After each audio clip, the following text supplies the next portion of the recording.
The views expressed and the opinions given by the individual host and their guests do not necessarily reflect those of Para X, its affiliates, or its sponsors. It's coming. All these voices.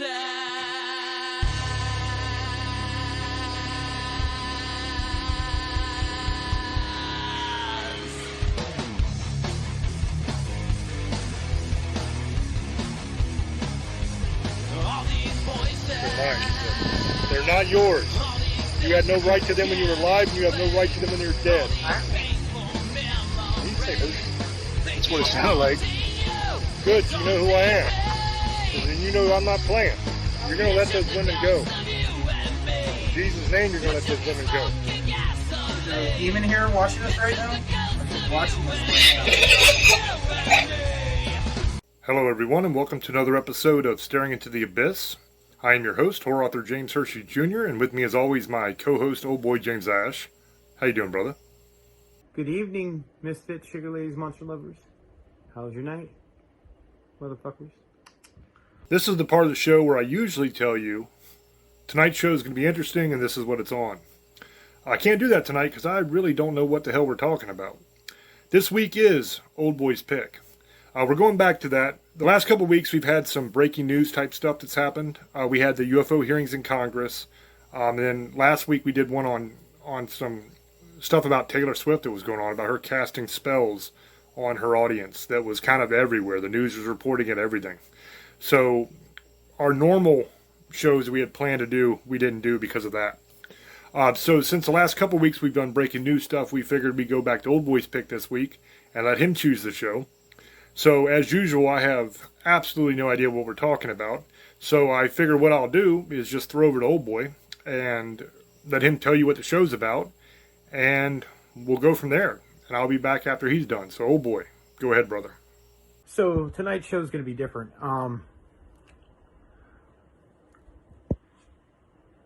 We're going to have my wife come on, and she's going to tell her part of it. We've had her on the show once before, but she has a ability to talk to people. They visit her, and she's going to tell you about a story of what happened to her just recently when she went to her chiropractors a couple weeks ago. And she's going to tell you what she saw and what she experienced, and she also talked to the chiropractor himself. So I hope you guys enjoy this one. This is different, something we don't usually do, but I've had my wife on as a guest before because she has out-of-body experiences and she's a traveler. She also things talk to her, she could see things. They talk to her all together.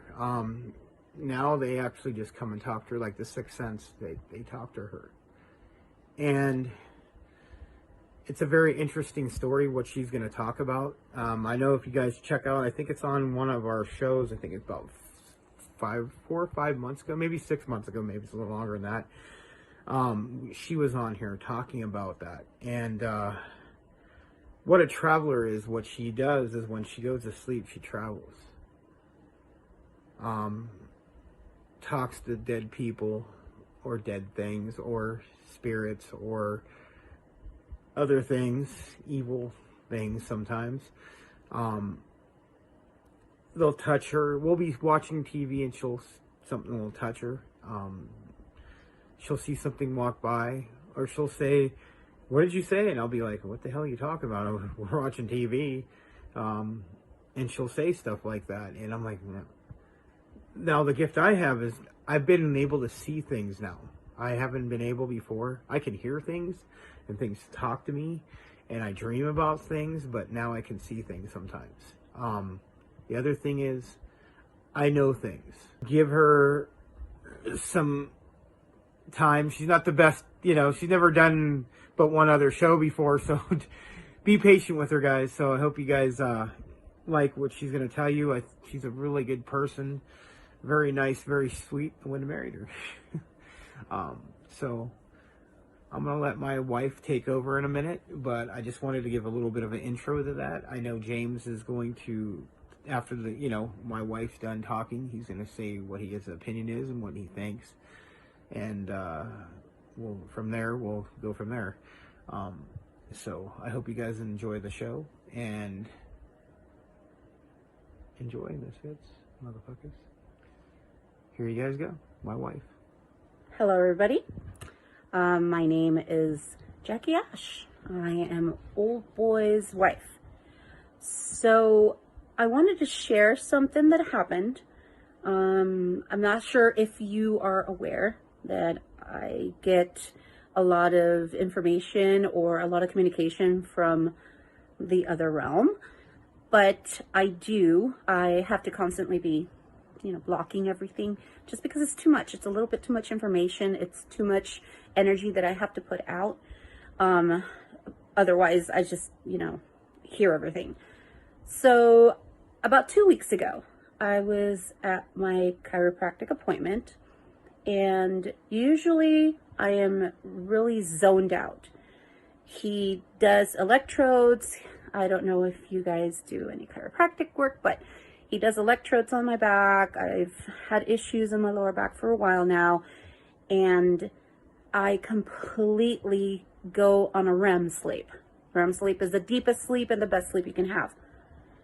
On that day, someone appeared to me. I don't know them, have no clue who they are, and they say hello. But it doesn't feel like a bad energy. It feels warm. I'm okay with them saying hello. Mind you, I'm on my stomach, facing down. I have electrodes on my back. I have compresses on my back. So it's not like I'm sitting up talking to you like this. I am completely on the table, on the massage table at the chiropractor's. I'm facing down, and I can see her perfectly fine on my right side. So time passes. I have no clue how long it's been, but the chiropractor comes in and says, "Okay, Jackie, it's time for you to wake up now. It's been, a certain amount of time that I'm usually down on my stomach, and he's got the electrodes on me." And I wake up, but I don't feel like I've been deeply, deeply asleep. I just felt like I was relaxed. I wake up, quote unquote, and I turn around and I tell him, "Don't get freaked out, but I think your daughter just said hello. And I'm pretty sure she wants me to tell you that she says hello." And he looks at me. He gives me the weirdest look. He's like, "Really?"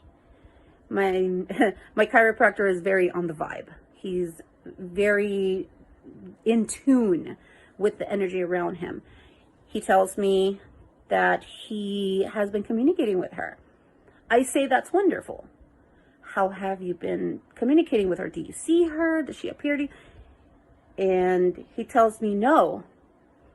Before he tells me anything else, I say, "It's not your time." And he looks at me and laughs and tells me, "Oh, that is so funny that you're saying that, because that is exactly what she keeps telling me." I say, "Okay, well, I knew one of his daughters had passed, his youngest daughter. Didn't know what she looked like. He's never shown me a picture of her. This was a few years ago." And so I tell him, I'm like, "She's not blonde. She's got black hair." "Well, my daughter was blonde." I'm like, "No, she's not blonde. She's got black hair. Very dark brunette or black hair." And I am very adamant about the description of this girl, and he keeps looking at me. So he does whatever he needs to do on my back. He adjusts me. He tells me, "Your chakras are a little bit plugged up." I said, "Okay, fine. Do what you got to do." He's like, "But your third eye?" I'm like, "Yes, right now it is wide open, and it is absolutely absorbing. It is grabbing any kind of information and any kind of energy that it's trying to get to." And so we finish our session. This is about an hour to an hour and 20 minutes now, where I'm very, very persistent that it's his daughter. And, we keep talking. We talk A little bit of politics, a little bit of weather, a little bit of energy, just a little bit of everything. The end of the session, I go to the front and I keep telling him, she says hello. Like, I feel her. And I don't know what she looks like, your daughter, but I believe this is your daughter trying to tell you she's here, and she says hello. So he goes to his computer, turns on the screen, and I directly point to one of the girls. That's her, the one with the black hair. He says when she passed, she loved her black hair, so she dyed her hair black. I feel a full emotion come through me, and I feel someone touching me, and I instantly start crying because I can feel her. He comes to me and gives me a hug, and to me, that felt like she was giving her dad a hug through me. Now, I've never had that experience.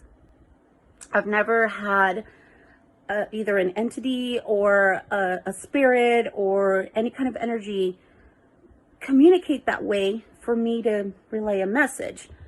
So I was a little bit, distraught, mind you, because this is an emotion that's really strong.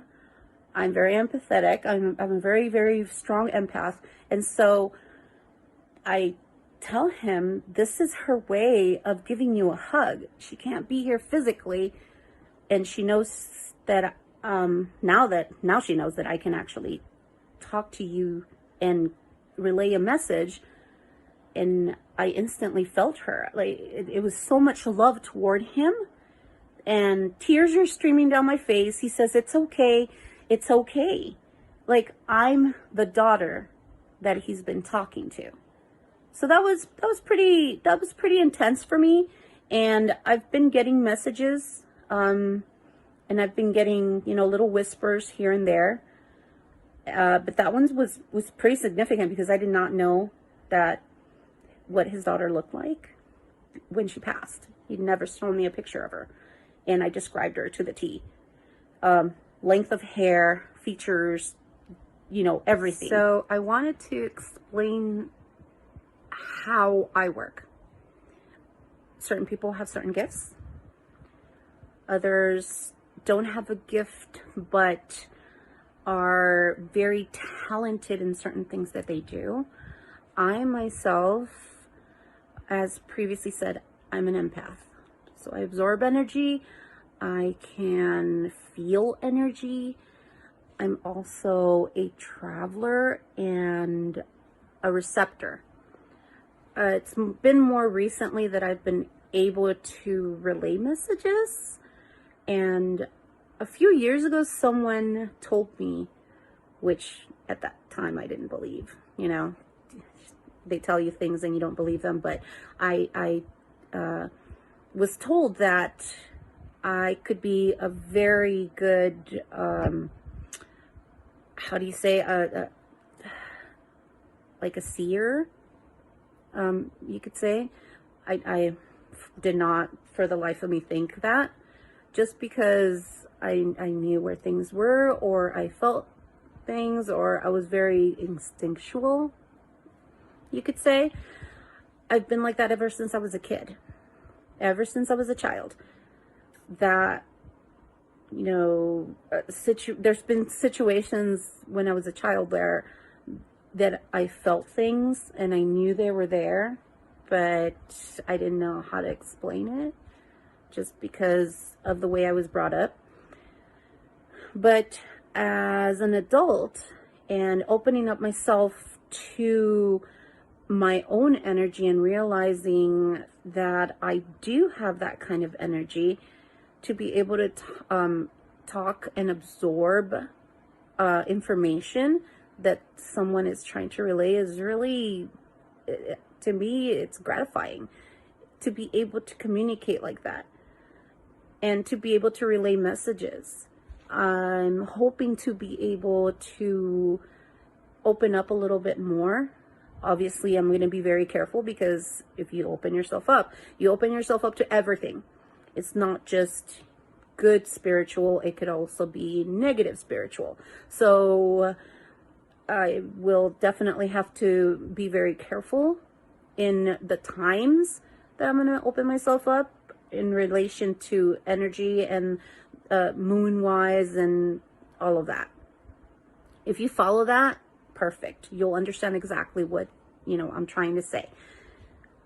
Secondly, my traveling has been chaotic as a child. I knew I was going somewhere. I didn't know where it was.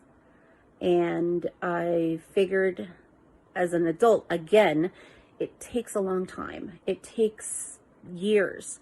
Sometimes people harness it quickly. Sometimes people never harness it at all.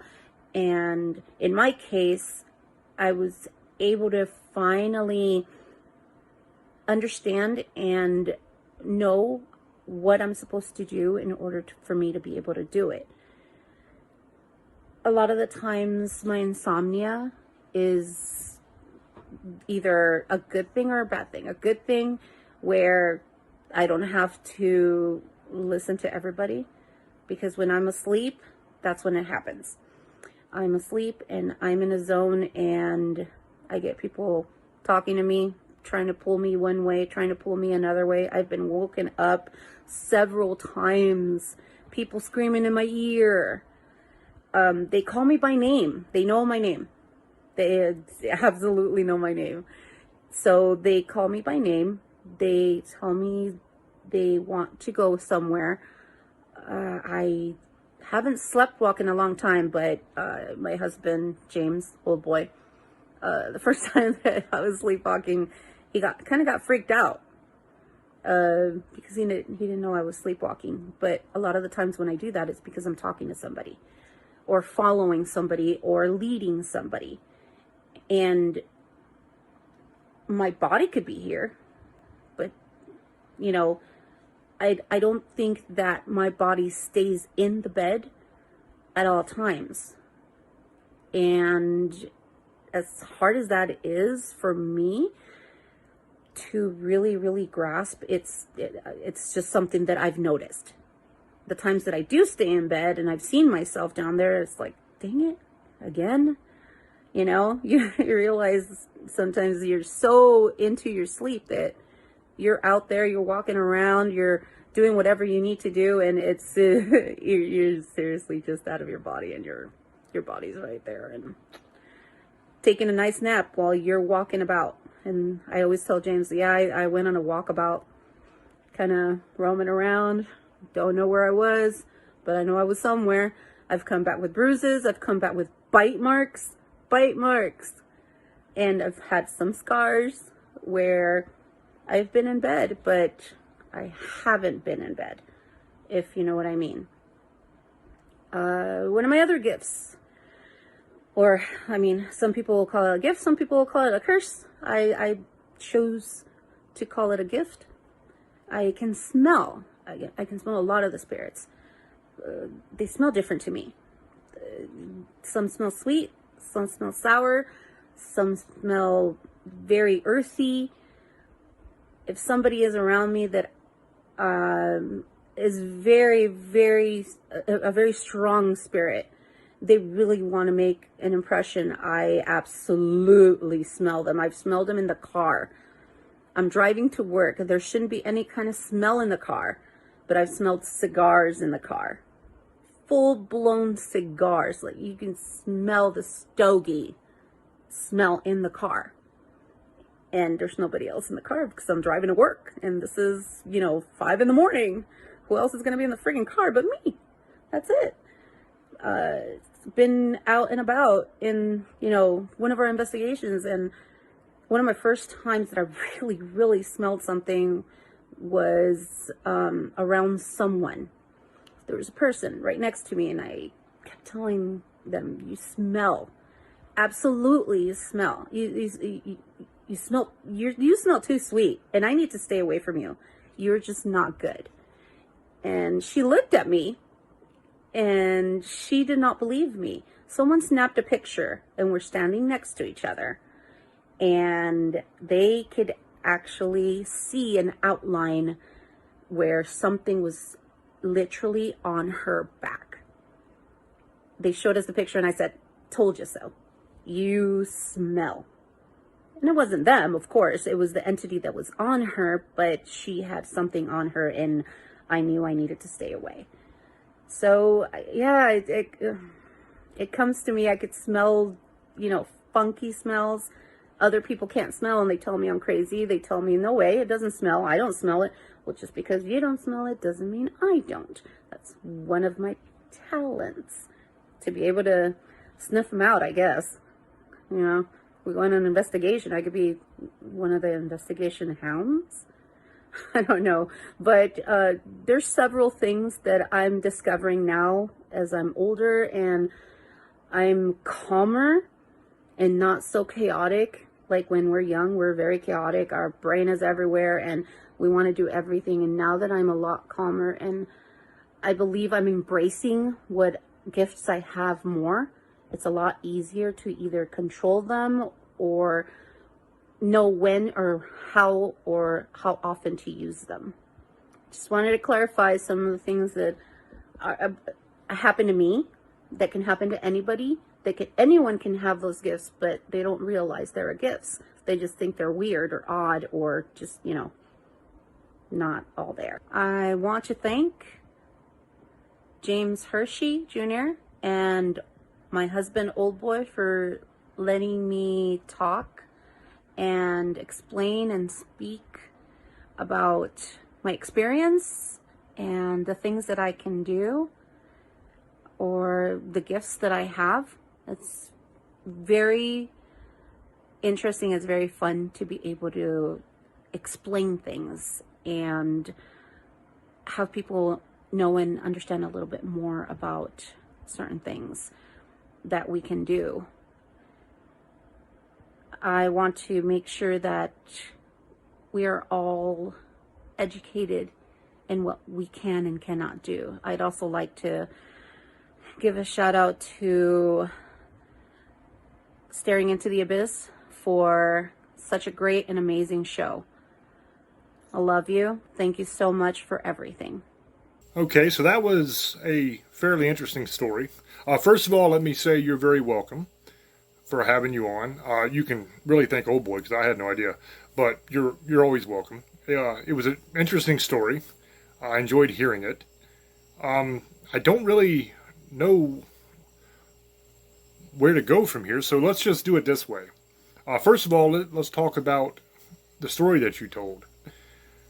I guess I'm happy that the doctor got to get a hug from his daughter again, got to feel that connection and know that she was still around. That's always a cool thing.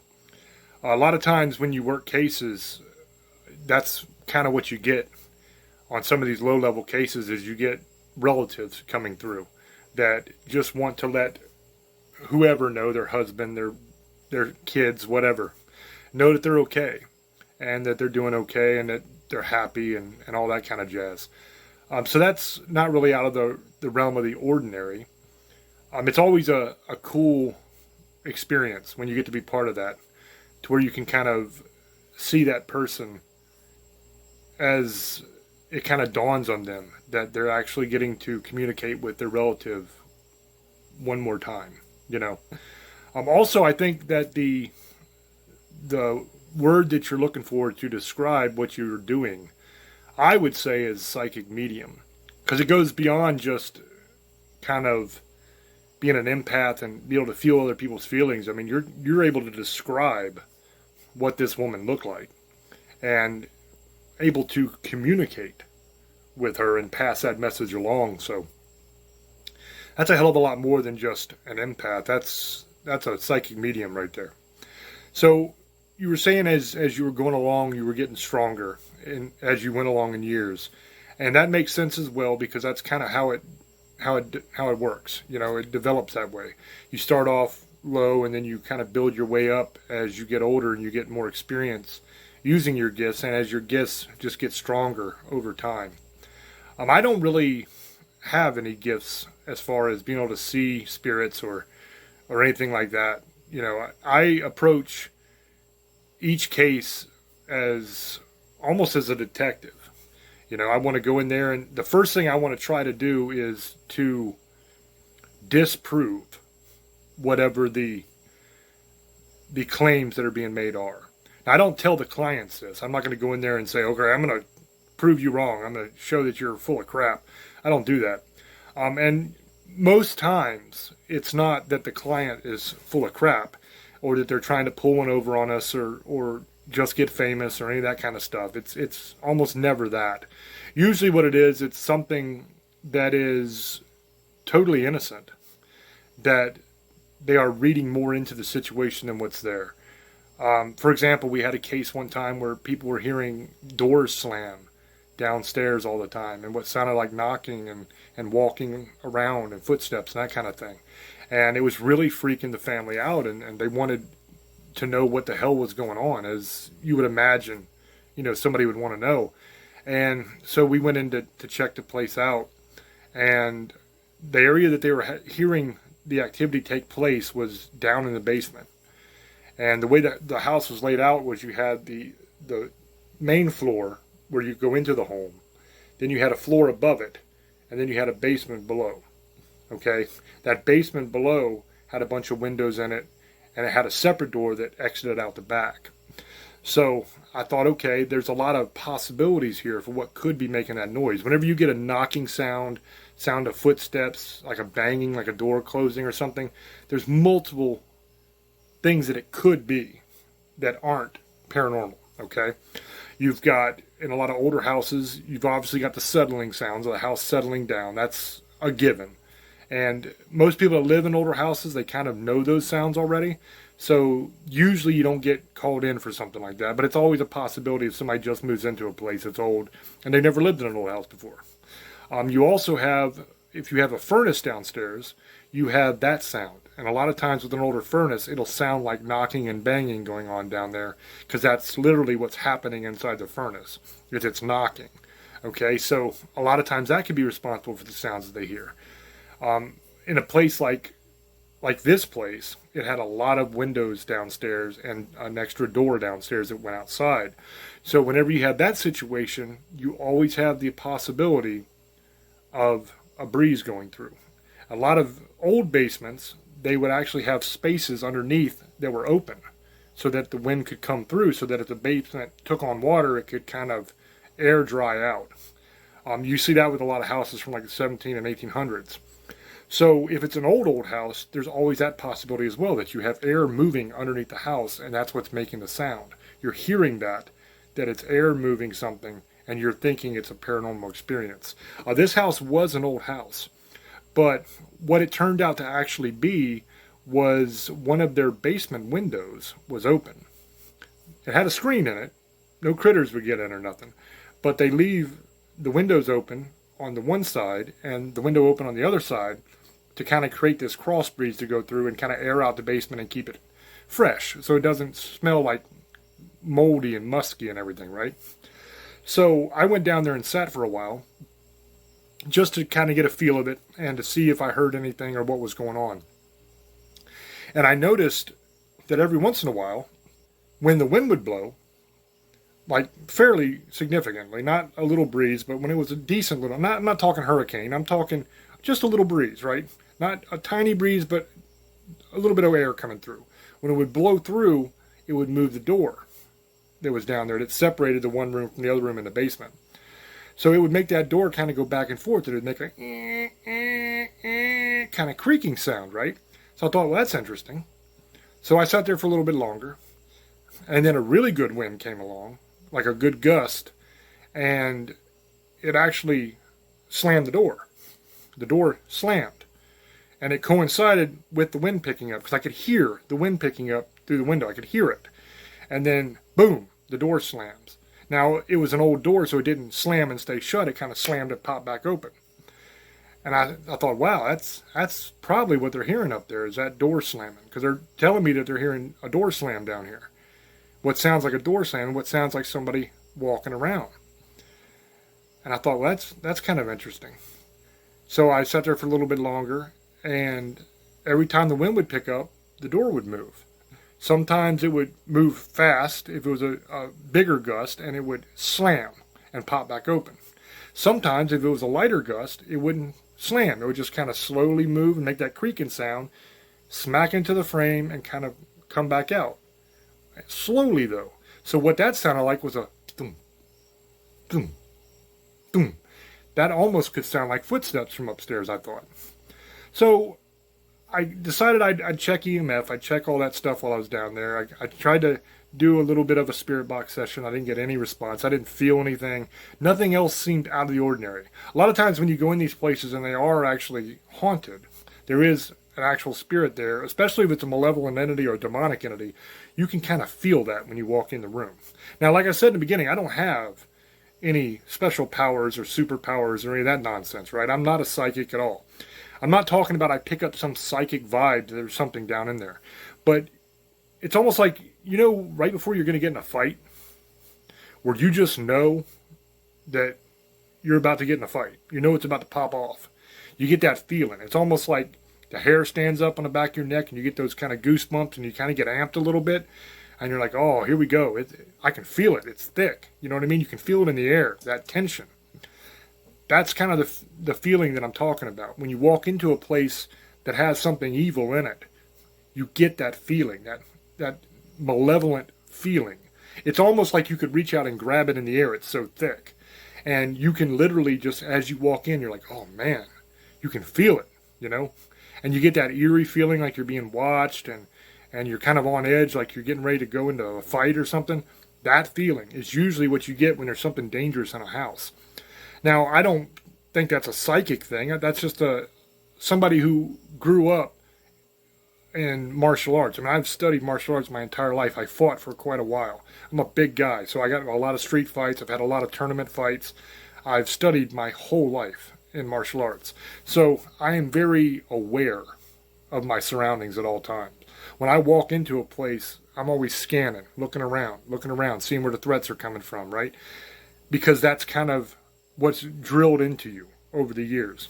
So maybe I'm just more sensitive to threats than normal people. I kind of perceive more than normal people would walking into a strange situation because I'm looking for those threats. And then also I have a lot of experience working demonic cases. That's what I do. Usually when I go in on a case, it's not your ordinary haunting. You know, I started out that way, but nowadays it's usually not an ordinary haunting or something out of it. If I'm going to your house, I'm going there to bless the place. I'm going there to cast out demons. I'm going there to do an exorcism. I'm going there to kick some demonic ass. That's why I'm there, right? I'm not there to just try to figure out what's wrong or what you hear in your basement. That's what I used to do way, way back, many, many moons ago, before I got the gig that I'm doing now. But back in those days, a lot of times when I'd go into a place, that's what I was trying to do, is to kind of come up with a logical, scientific reason why you're experiencing what you're experiencing. And I would say probably 9 times out of 10, you're able to do that. You're able to explain it without it being paranormal. And you're able to kind of put the people's minds at ease and say, listen, you don't have to worry about this because this is not something that is going to be dangerous to you. You know, I'm not picking anything up here. There's nothing going on. And this is the sounds you're hearing. And you're able to, like in that case I was talking about with the door, I was able to replicate that exact sound. You know, I went up and I told them, hey, I think I figured out what's going on here. I'm going to go back downstairs and I'm going to replicate what's going on. And you tell me if it sounds like what you're hearing. You know, so I went down there and I slammed the damn door, just like the wind did. And then I opened it up wide and then I slowly pushed it. So it thumped. And I did that a few times. And then I went back upstairs and I said, okay, is that kind of what you're hearing there? So yeah, that's exactly what we're hearing. And then I explained to them, well, you got the window open here, the window open here to create that cross breeze in your basement. What that's doing is blowing that door over there.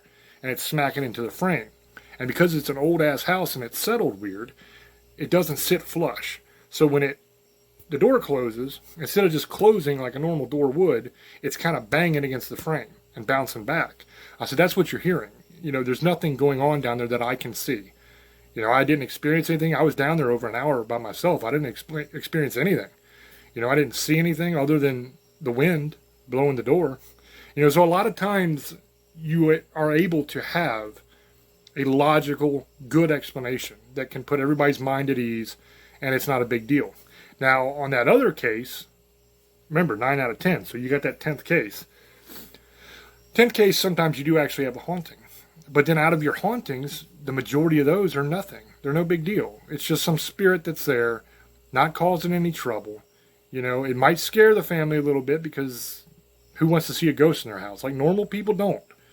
People like us, yes, we'd be like, oh, cool, let's check this out and see what's going on. Normal people don't feel that way. Normal people freak out when there's something like that in their home. So most times it's something that is benign. It's not going to hurt you. It's just kind of hanging out. You got to understand it was there first. That was its home before you ever got there. So if it's not hurting you and it's not bothering anybody, it doesn't make any sense to piss it off. It doesn't make any sense to try to start trouble and get rid of it if it's not harming you. Now you can try to make it leave and all that kind of stuff, but there's going to be a lot of drama that goes with that. What people don't understand is when we go into a case like that and we are casting something out and getting rid of it, a lot of times that's a multi-step process. Because let's just talk demonic cases, because that's kind of what I do, right? I mean, we could talk the other stuff too. The other stuff's a little easier to get rid of, but on a demonic case, when you go in, first of all, you have to determine what's actually going on. Now, the approach is a lot like the approach was back in the old days of trying to disprove whatever phenomenon that they are experiencing. Now, you're not trying to disprove that these people are going through something, because it's obvious they are, because you wouldn't be there if they weren't, right? Because in order to get me, one of two things has to happen. Either one, somebody that I really know and respect has to refer me to that case. Okay, they have to say, look, man, I got this case over here and it's bad and we need your help. And then I go in and I help. Or it goes through the church. Now, if it goes through the church, it's already been vetted. There's already been an investigation done to determine that something is happening. Okay, then they send somebody like me in. And then I go in and I do my investigation because I don't trust anybody else's investigation because I haven't done it myself. I'm going to see what it is myself. And then if it doesn't have a logical explanation, then we move on to the next step, okay? One of the things that you're always looking for in these kind of cases is mental illness. You have to see if this person has a history of mental illness. You have to see if they've been committed. If they have been committed, have they been committed for? You kind of got to get a lay of the land. What's going on with this person? Is there a history of drug abuse, of alcohol abuse, all these things? Now, none of those things disqualify a case, okay? I want to make that clear because a lot of times when you have a demonic attachment on somebody, you will have drug abuse, you will have alcohol abuse, you will have perceived mental illness. The most prevalent of those are like bipolar, borderline personality disorder. Those two, because of the anger and the rage, a lot of times a demonic attachment is diagnosed as that. And then you also have schizophrenia, because the person is hearing voices telling them to do things. And sometimes in those cases, it's not schizophrenia, it's actually a demonic attachment. Now, I'm not saying every person with schizophrenia has demonic attachments. I'm not saying every person with bipolar has a demon. They don't, okay? I'm just saying that a lot of times you can have a misdiagnosis as a mental disorder. And you can have drug and alcohol abuse and acting out and all those kind of things that go hand in hand with a demonic attachment. So, once we determine what's going on, we kind of get all the information. Then we do the interview process. That's where we're gathering some of this information in the background. And then we're going over that with the client. And then we are getting every bit of information we can about what's actually going on. Okay, at that point, we start kind of doing an investigation, doing testing and stuff. Okay, that will consist of like reading scripture. Because if somebody has a demonic attachment, they're not going to tolerate you reading scripture very easily. There's going to be a reaction. We will anoint the person with holy oil. We will anoint them with holy water, okay, holy salt, those kind of things. That will get a reaction if there is a demonic attachment. If we determine that there is a demonic attachment, the first step I do is I cast it out, okay? Now, that's not going to keep it gone. That just gets rid of it for the time being. It will come back. because there are doorways open in that person's life that they have to close. That's where my specialty comes in. I do emotional and spiritual healing. Okay? That's not some mystical stuff where I all of a sudden make you better. What that is going through a person's past traumas and healing them so that it closes that doorway. Because the way demons attach to you is they attach to the negative emotions that are associated with trauma. So if you have trauma in your life, that trauma makes you feel a certain way. Okay? When you went through it, you felt certain emotions. Fear, anger, hatred, jealousy, those kind of things. Bad emotions, okay? Negative emotions. When you relive that trauma in your mind, when you think about it, you experience those same emotions again. Lesser, but that you do experience them. What a demon does is it will attach to the negative emotions in your soul from those traumas. So what the process of emotional and spiritual healing is a lot like therapy in a way, because I'm going to walk you back through that trauma so that you can experience those negative emotions again. Once you can feel those negative emotions and you can identify them, you are going to hand those emotions over one at a time to Jesus. You're going to give them to Him and let Him deal with it, right? He takes it away from you. Then you're going to calm down, you're going to take a break, and then we're going to go back through that scenario again. And we're going to see what emotions come up now when you think about it. Whatever negative emotions come up then, once again, you repeat the process. You ask Jesus to take those negative emotions from you and to heal that portion of your soul. Then we break, we relax, we breathe, we calm ourselves. Then we go back through the same emotion again, the same exact trauma again. We do it over and over and over again until those negative emotions are no longer felt by the person. Once they are able to purge all of the negative emotions attached to that trauma, then the demonic entity has no more handhold there. Okay, that doorway will be closed. They will not be able to attach anymore. Now, it's not just one. It's never just one. Okay, people have tons of trauma in their life. So you could have hundreds of traumatic experiences that elicit negative emotions that are handholds and doorways for demonic entities to grab a hold of you. Okay, the Bible called them demons. They called them foul spirits. It called them spirits of pain. All of those kind of things, right? And that is crucial to understand because it goes hand in hand with not only mental problems, but physical problems as well. A lot of times when you have pain with no real reason for the pain, like you don't have a broken leg, you don't have a blown out disc, you don't have something really bad medically that's wrong with you that would warrant the kind of pain you're experiencing. But yet you're always experiencing pain. You're always getting migraine headaches. You're always having pain in your back, pain in your shoulder, pain wherever. But there's nothing physically wrong. A lot of times what that'll be is a spirit of pain. That's what the Bible called it, a spirit of pain. And that's a demonic entity that is attached to a certain trauma in your life, those negative emotions. And it is causing that pain for you. So a lot of times when you work through that process of emotional and spiritual healing, you will not only get emotional healing, right?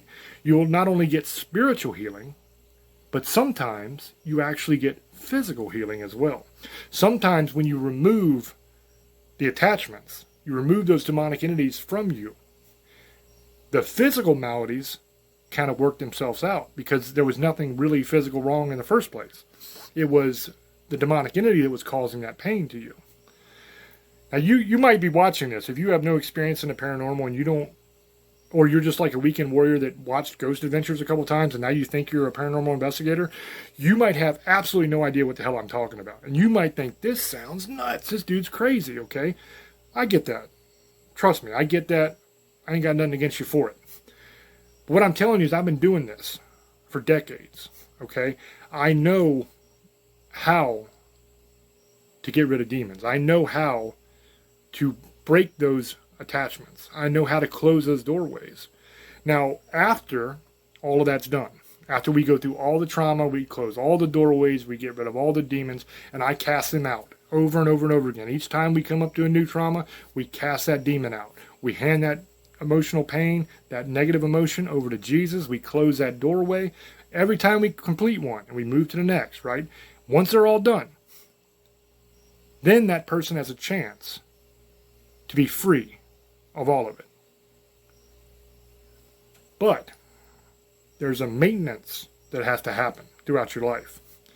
Okay, every time you experience new trauma like that, that elicits negative emotions, you got to get in prayer. Okay, you got to talk to Jesus. You got to say, look, man, I'm experiencing this emotion, this negative emotion. I'm handing that over to you. Take that from me. Heal the wound in my soul. Okay, so that nothing can attach to me. You've got to do that. And you've got to live your life in a way that doesn't open doorways if you want to remain free of them. Because the Bible says once you cast out a demon, it'll come back stronger than before. It'll bring 7 of its friends. And you'll be in worse shape than you were in the first place. That's because those wounds in your soul aren't healed. Okay, when Jesus came across the man on the beach that had hundreds and hundreds of demons, and he asked the demon what his name was, and it said Legion, right? He cast that demon, okay, all those demons, there's a bunch of them, into the pigs. They ran off the cliff and died. When he did that, he not only cast out the demons, but he healed that person. He healed that person's soul so that all those doorways were closed. That's the same thing we're doing here. Okay, I'm not Superman. I'm not Jesus. I don't have some special holy power that I can just zap demons with, okay? God is who they have to listen to. He is who is doing the work. I'm just the mouthpiece. I'm walking that person through it. That person is handing that over to Jesus. And he is the one that is cleansing that person and healing that person. It's not me. Okay, I can cast those demons out, but I do it in his name, in Jesus' name. That's the authority right there, okay? You need to understand that. That's important. Because a lot of these people that do this, they do it for the wrong reasons. Okay, and this is a big disclaimer. This is a big warning to all of the paranormal investigators out there. All you people that are out there working cases. You are going to run across some bad stuff sometimes.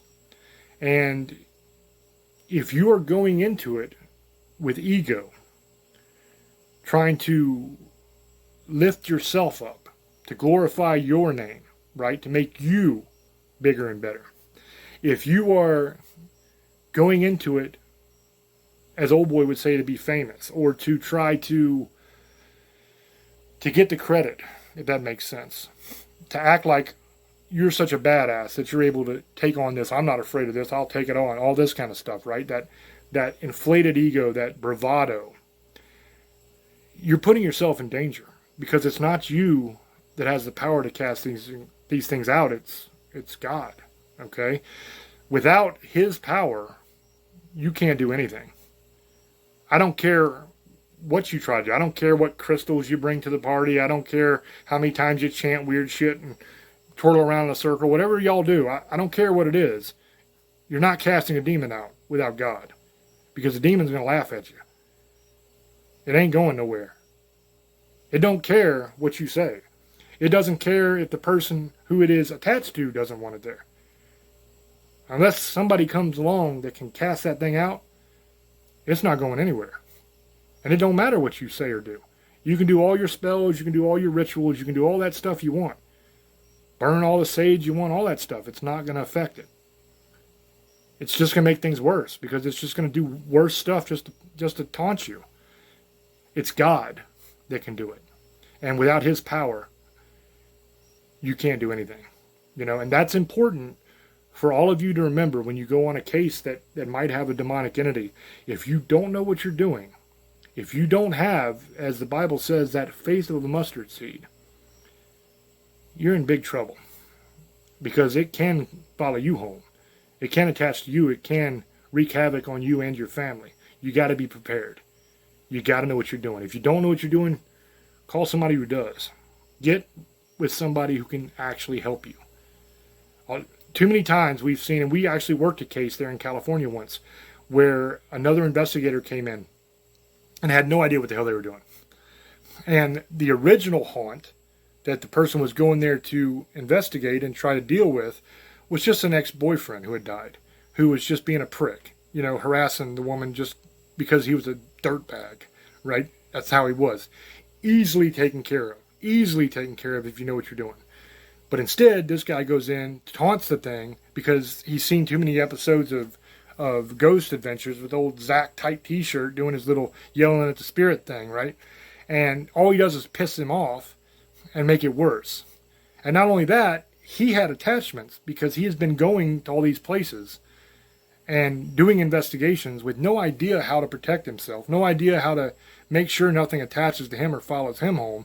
So he had bad stuff that came there with him. And that stuff stayed. So when he left, not only did the family have the dirtbag ex-boyfriend spirit, who was just being a pain in the ass, but now also they had this demonic entity that was there, that had followed the investigator in and stayed. And it was torturing the family. And it was actually assaulting the baby. There was a little baby involved that was getting beat up on because of this by the demonic entity. So we had to go in and clean up that mess. And I actually got on a Skype call with them. And I cast out the demon over Skype and got rid of it so that it wouldn't hurt that baby anymore and hurt that family. But that's the kind of stuff you have to be careful of, because if you were in that situation, I understand you don't know who to call. I get that. And this isn't a commercial for me. I don't make any money doing this. Believe me, I'm not trying to make any money off of you or nothing like that. This isn't a commercial. What I'm saying is you got to get somebody who knows what they're doing. Because if you don't, you're going to end up with somebody like that that's going to make things worse. Now, Jackie, she is a decent, seasoned investigator. She's actually does stuff with us for Tales. She's Old Boy's wife, and he was in good hands with her. I'm not too concerned about anything bad happening there, because at least she kind of knows what she's doing. You know what I mean? And that's always a good thing. But a lot of times, man, that's not the case. A lot of these people, they're just weekend warrior yahoos who, before the paranormal got really big on TV and everything, and everybody wanted to be a paranormal investigator. Before that, it was vampires or something, right? Then everybody was a vampire because that was what was popular with Twilight and all that. It's these phases that society and pop culture goes through where before vampires, it was zombies. Remember from The Walking Dead? It's always something that is popular at that moment. And these people will go from thing to thing to thing. One week they're this, the next week they're that, because this is no longer popular. Now this is popular, so now they're doing this. It's the way it is. You can see it on social media. Everybody was Wednesday Addams. All the chicks were Wednesday Addams for a while, right? And then the Barbie movie came out. Now everybody's Barbie. They don't have identities of their own. They're just copying. They're just jumping onto the latest trend to try to be popular and to get people to pay attention to them, really, is what I think it is, and it's sad. But anyway, that's neither here nor there. I'm going to throw back over to Old Boy and get his final sum-ups and shout-outs and all that kind of stuff. And then I will be back after to kind of wrap this thing up. I can't believe that the whole damn show's over already. I mean, that really flew by. When I went in, I didn't really know what I was going to talk about because, one, I didn't know what the show was about. And then after I heard Jackie's story, I was like, that was a cool story, but I got like 30 minutes of the show left or something. What the hell am I going to fill it with? I don't have 30 minutes worth of stuff to talk about that, what she experienced. But I don't know. As always, God kind of provides. He puts the words there, and I just blurt them out. You know what I mean? So anyway, Old Boy, go ahead, brother. I hope you guys enjoyed the show on Parax Radio every Sunday nights at 12 a.m., 9 Pacific. The Best Of show Tuesday nights at 8 Pacific. 8 Eastern, 5 Pacific. You guys want to watch any of our other shows, go to James Hirsch's YouTube page and subscribe. Check us out on Spotify, Facebook, YouTube, and a bunch of other things. Parax Radio especially. You want merchandise? James will tell you where to go. I want to thank my beautiful wife for sharing her story today. The other thing is I want to say something. Me being a big wrestling fan, and I know James is, my wife is, a couple hours ago, William Rotunda, aka Bray Wyatt, passed away. He was one of my favorite wrestlers of all time. I'm very saddened. I want to reach out to his family, his kids, his wife. I'm sorry for your loss. He was a wonderful person. Brilliant person. Brilliant character. Wonderful mind. Beautiful mind. One of my favorite wrestlers of all time. Saddened from his loss. Rest in peace, brother. And that being said, I hope everybody has a good night. Remember, life's short. It can go away like that. So remember that, guys. Blessed be and have a good night. Hope you guys enjoyed this show. Hope that you learned something. I hope that it was an interesting little show for you to watch. I always like those kind of stories from people. You know, a lot of times when I'll go and do book signings, or if I'm going to do a speech or an event somewhere or something like that, people come up to me and they tell me their stories. You know, their little ghost stories and weird things that have happened to them in the past and all that kind of stuff. And it's always kind of fun to hear those stories. Now, some of them are obvious BS, you know, but some of them sound like they could be real. And let's do the shameless plugs. Let's do that. We got a couple minutes left. We got some time to kill. The YouTube channel is youtube.com/James Hershey Jr. That is the first shameless plug of the show. That's hard to believe because usually I shoot a couple of these out during the show. That's where everything is. Every episode of Staring, every episode of Tales, every episode of Paranormal News. There's a new show that I started doing called Conspiracy Corner. And that's going to be a fun little show because there's a lot of that kind of stuff going on TikTok now, man. You got all these people on TikTok talking a bunch of nonsense, and most of them don't know what the hell they're talking about. And my wife watches all these videos, and she sends them to me constantly. And so, like, I'll go to bed at night, and I wake up in the morning, and I got like 20 videos to watch that she sent me of all these yahoos on TikTok. And all they're doing is spouting nonsense about the earth being flat or some other nonsense.